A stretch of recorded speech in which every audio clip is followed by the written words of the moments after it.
Hi, thank you so much for tuning in. This is Viva de Nicole. I am Nicole, and here today we're talking about apartments. I want to give you my experience and how I got my apartment here, and I would like to tell you what I would have done differently. Because my experience, my first experience getting an apartment here was horrible, horrible, horrible, horrible. I was my first time meeting someone, a realtor here. We met over the phone. It's a little loud. We met over the phone, and she would show me apartments. She wasn't really into trying to find me an apartment because I guess she's one of those, oh, I only deal with people that want to buy or people want to rent for over a 12,000, 15,000 a month. You got the wrong person. And because she was Dominican, and she's like, I know. Like, look, I do my research. I know people who live there on the island. I've been talking to them. I know how much things are supposed to cost around here. And I'm still learning about the different areas in Dominican Republic that cost a lot less than what she was telling me that they have here. Because she's like, oh, you're not going to find anything in your price range. I'm like, okay. But she was lying to me. She just didn't want to deal with me, I guess. I don't know. People are people. Yes. That's, I'm gonna knock her for, yeah, But anyway, so I came down here and I ended up getting stuck. Couldn't get on an airplane. Couldn't get back to the States. So I actually met somebody at the airport, talked to her. She's a woman from Canada, and she told me a little about her experience and how much she paid for her apartment, and she lives close to the airport. I'm like, So I already knew the original realtor was lying, and then I met somebody else who's not paying a lot for their apartment, and they live near the airport in Punta Cana. Yeah, I'm not mad at the lady, but, this is a really bad experience dealing with her. She didn't want to deal with me because I didn't want to spend a lot of money. Anyway, but this person introduced me to someone else, Dominican, but she's American Dominican. Very, very, very nice person.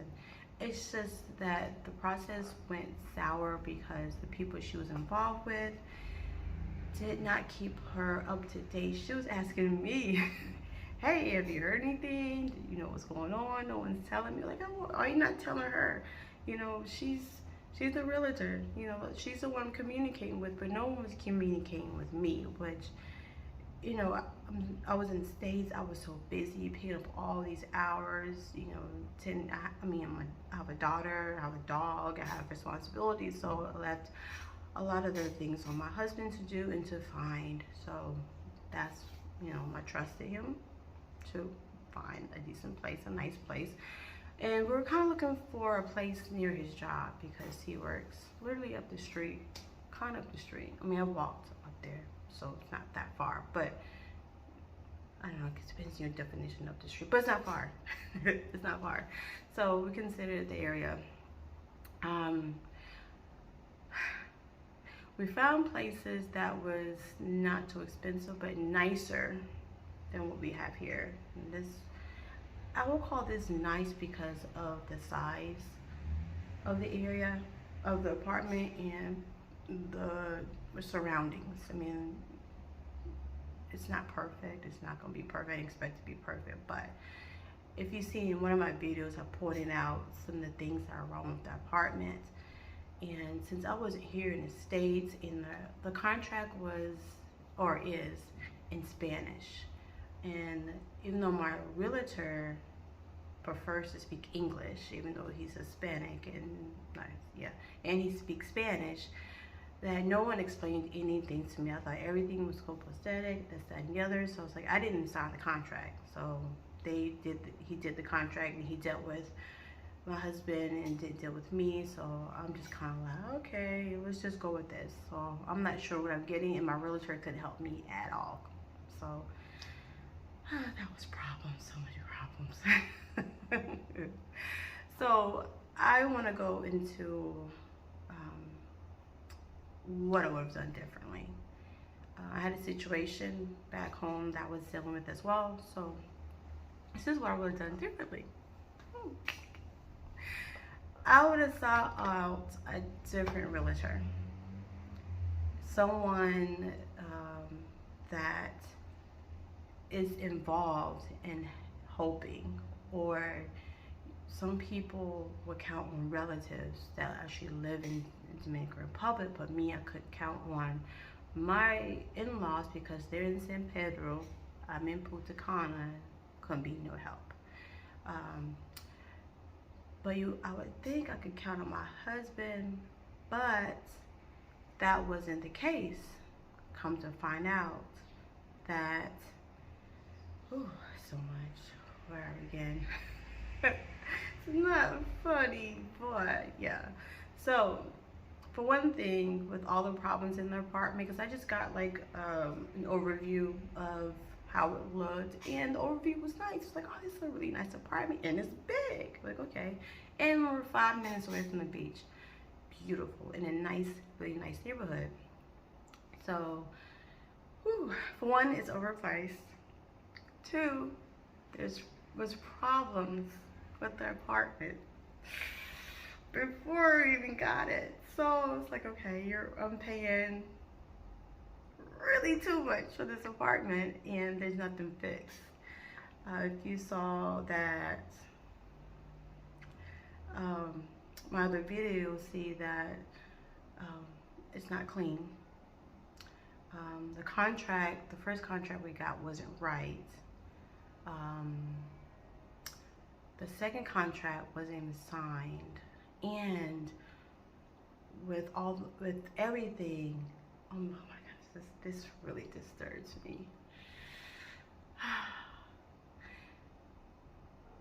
Not only that it was overpriced, but my landlord is charging $50 a day for a late fee. Now you might say, well, just pay the rent on time. I'm like, okay, nothing wrong with that. But the mindset to even put that in a contract for somebody made me really unease. And I feel like, whew, I have to breathe a lot because it's crazy. It's crazy. I'm probably not giving you all the details because I didn't want to make this video long. But for someone to look at you and say, oh, okay, you're American, and they get dollar signs. They get dollar signs. And it defeats the purpose of moving here. So for you to put that in a contract, which is not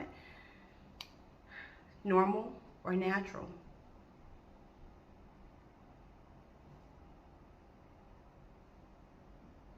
So, oh God, sorry, I'm getting a phone call. So for him to put that in there made me very uneasy, and the few times I've spoke to him wasn't good at all. It wasn't good at all. So, sorry, get on. So with that said, I'm going to end the video. With all that said, you have to be so careful who you're dealing with. You have to be completely involved, and I feel it's sad that I couldn't trust my husband to make sure that everything was right with the contract, right with the apartment, make sure that the price matched everything. But with I didn't do anything about it because it was a contract, and now a lot of things are coming through fruition or whatever. I'm still learning, and yeah,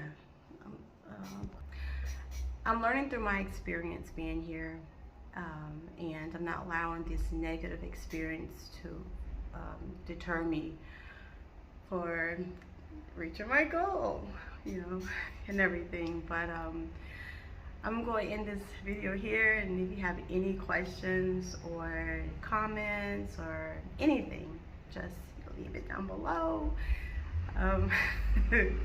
Please like, subscribe. I always say comment, didn't I? Yeah, I did.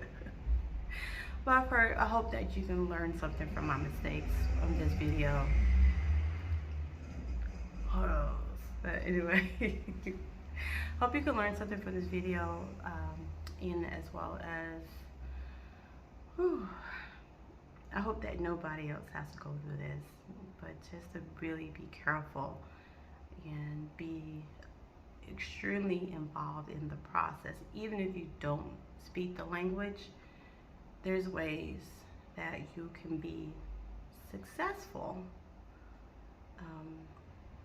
in finding a place down here. Even if you don't know anybody here, there's ways that you can continue to be successful and not get jabbed in the back like I did. Yeah, okay.